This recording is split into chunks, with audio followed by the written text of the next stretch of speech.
నమస్తే ఫ్రెండ్స్, నేను మీ మంజుల. ఈరోజు వీడియోలో ఆలు గ్రేవీ కర్రీ చేయడం చూపిస్తున్నాను. ఈ కర్రీ అన్నం, చపాతి, పుల్కా, రోటీ, బగారన్నము, పులావ్లోకి కూడా చాలా బాగుంటుంది. ఈ కర్రీ కోసము ముందుగా కొంచెం చింతపండు నానబెట్టుకోవాలి. ఒక ఉసిరికాయ సైజ్ అంతా నానబెడితే సరిపోతుంది. చిన్నవి ఒక 3 ఆలును కూడా ఉడికించి పెట్టిన నేను. పెద్దగా ఉంటే 1-2 సరిపోతాయి.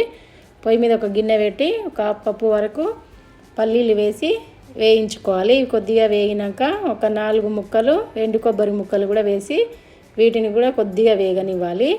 దీంట్లోకి 1 స్పూన్ జీలకర్ర, చెక్క, 2 ఇలాచి, 2 లవంగాలు, కొన్ని మెంతులు వేసి వేయించుకోవాలి. మంట చిన్నగా పెట్టి వేయించుకుంటే పప్పులు మాడకుండా లోపల వరకు వేగుతాయి. దీంట్లోకి ఒక 10 గల్ల జీడిపప్పులు కూడా వేస్తున్నాను. జీడిపప్పులు బదులుగా మీరు నువ్వులైనా వేసుకోవచ్చు, ఒక 2 స్పూన్ల వరకు. ఈ మొత్తం వేగినాక ఒక ప్లేట్లోకి తీసి పక్కన పెట్టుకోవాలి.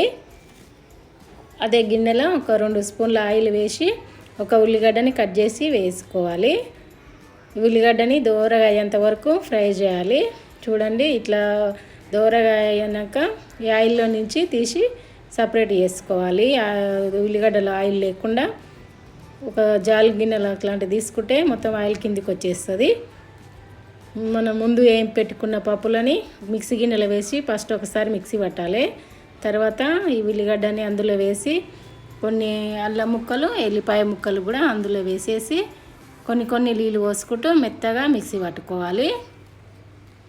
చూడండి, మిక్సీ పట్టినాక ఇట్లా రావాలి పేస్టు. మనం ఉల్లిగడ్డ వేపిన ఆయిల్ ఉంది కదా, అదే ఆయిల్లోకి ఇంకొక స్పూన్ ఆయిల్ వేయాలి.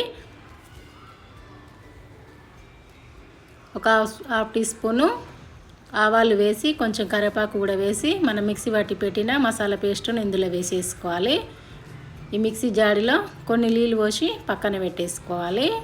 ఈ మసాలాని నూనెలో బాగా ఫ్రై చేయాలి. నూనె మసాలా నుంచి సపరేట్ అయ్యేంత వరకు ఫ్రై చేయాలి. ఇట్లా ఫ్రై చేస్తేనే మసాలా టేస్ట్ బాగుంటుంది. ఇట్లా ఆయిల్ పైకి వచ్చింది చూడండి, ఇట్లా రావాలి మనం ఫ్రై చేస్తుంటే. ఇంతవరకు వచ్చినాక దీంట్లోకి ఒక పావు టీ స్పూను పసుపు వేయాలి. ఒక 2 స్పూన్ల వరకు కారం వేసుకోవాలి. 1 స్పూన్ సగము సాల్ట్ వేసుకోవాలి. 1 స్పూను ధనియాల పొడి కూడా వేసి మొత్తం ఒకసారి కలపాలి. దీంట్లోకి గ్రేవీ కోసము ఇప్పుడు చింతపండు నానబెట్టి పెట్టుకున్నాం కదా, ఆ చింతపండుని విసికి పోసేసి ఒకసారి మొత్తం కలపాలి. గ్రేవీ ఎక్కువ కావాలనుకుంటే కొంచెం లూజ్గా అయినా చేసుకోవచ్చు. ఇది చేస్తుంటే మనకి లూజ్ అనిపిస్తుంది, చల్లారుతుంటే గట్టిగా అనిపిస్తుంది. మిక్సీ జాడీలో కూడా కొన్ని నీళ్ళు పోసేసుకోవాలి. దీంట్లోనే ఇంకా కొన్ని వాటర్ కూడా యాడ్ చేసుకోవచ్చు ఎక్కువ గ్రేవీ కావాలనుకుంటే. ఉడికించిన ఆలు ఉంది కదా, అది తొక్క తీసి ముక్కలు చేసి వేసుకోవాలి. నేను ఇక్కడ చిన్న ఆలు తీసుకున్నా కాబట్టి రౌండ్గా కట్ చేసిన. ఏ షేప్ కావాలంటే ఆ షేప్ కట్ చేసుకోవచ్చు.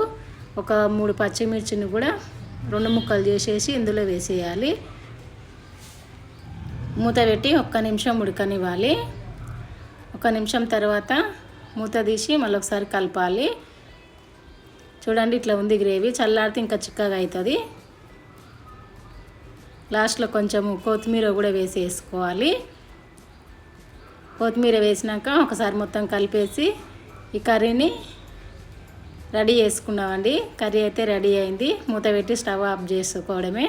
తీసుకొని వడ్డించుకుంటే టేస్ట్ అయితే బాగుంటుంది. అన్నం, చపాతి, పుల్కా, బగారన్నం, పులావ్ దేంట్లోకైనా తగ్గేయకుండా ఉంటుంది ఈ కర్రీ. ఈ వీడియో నచ్చినట్టయితే like, share, subscribe. Thank you for watching.